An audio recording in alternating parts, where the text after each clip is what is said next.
Hello Key Stage 2, this is the second part to Key Stage 2 story time with Mrs Hayes. We're reading the book How to Not Go to School, and last time we looked at chapter 1 and chapter 2, and this time we're going to be looking at chapter 3, which is all about friendships, which I think is a really important one at this time. It's called What About Friends? Chapter 3, What About Friends, Monday the 30th of March 2020. Sometimes I think imaginary friends are better than real friends. They never argue about what game to play, and they always know exactly how you're feeling. And they don't have any bad habits like farting, except for Fart Boy, the imaginary farting robot, or picking their nose, apart from Norbert Noseful. He's another one of my imaginary friends, and he keeps all his things in his nose. In his left nostril he keeps his violin, his paintbrushes and his pet mouse. In his right nostril he keeps his golf clubs and his pet elephant. In total, I have 7 imaginary friends. First, Evil Egbert. He is about the size of an egg, and he sits on my shoulder telling me to do shockingly evil things. Once he told me to trap my little brother under a laundry basket with 3 heavy dictionaries on top to stop him escaping. Don't worry, I almost never do what Egbert tells me to. Number 2, Norbert Noseful. Everyone already knows about him. The third is Parsley the imaginary guinea pig. I invented her before I had any real guinea pigs, and then it wouldn't have been fair to get rid of her just because I got real ones. Anyway, the real guinea pigs don't mind that she's imaginary. Also, I named her after myself because I was really young then, and I didn't have a very good imagination. The fourth, Pom Pom the ninja. He's an imaginary ninja who looks after the imaginary unicorns at the end of my garden. Sometimes the other ninjas make fun of him for liking unicorns so much, but he doesn't mind because unicorns are awesome. They eat fairy dust and poop rainbows. The fifth, Detective Inspector Dracula. A vampire who is also a detective. Quite a lot of the time it turns out that Detective Dracula was the murderer as well as the detective, which makes everything a bit awkward. The sixth, the reading dog. The reading dog is one of those big, shaggy brown dogs who just love books. He loves nothing better than to snuggle up and read my book over my shoulder. Number 7, Fartbot. A genius scientist created him with cutting-edge fart extinguishing technology. But unfortunately, the scientist got distracted and put the nozzle on backwards, so now Fartbot just farts a lot. Most of the time, this is kind of nasty, but sometimes it's useful to have someone to blame. Today, I was in the garden with Detective Dracula trying to solve the mystery of the sheep skull on the wall. How did it get there? Who killed the sheep? What happened to the rest of its body?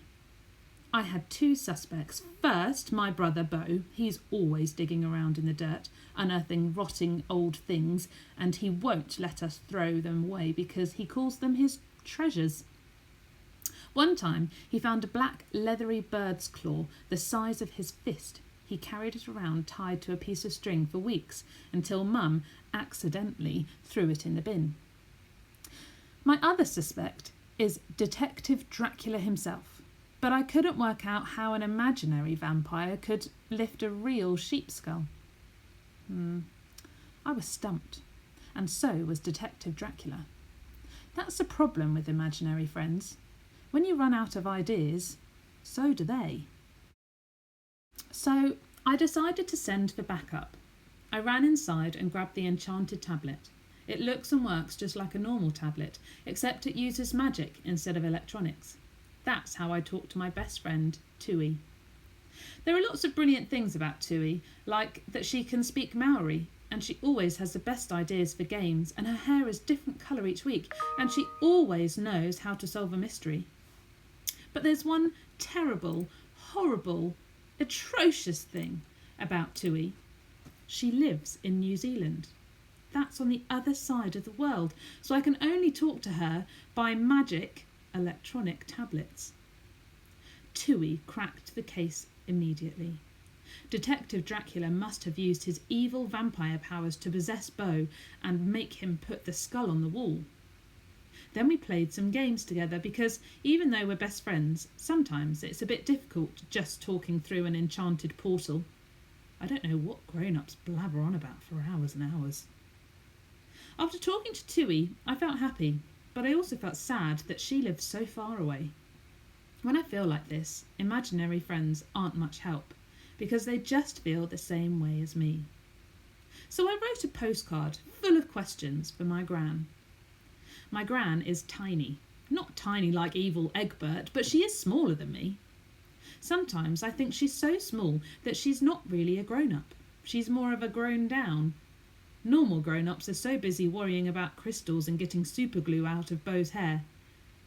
But my gran always has time to understand. Here are some of the questions that I asked her.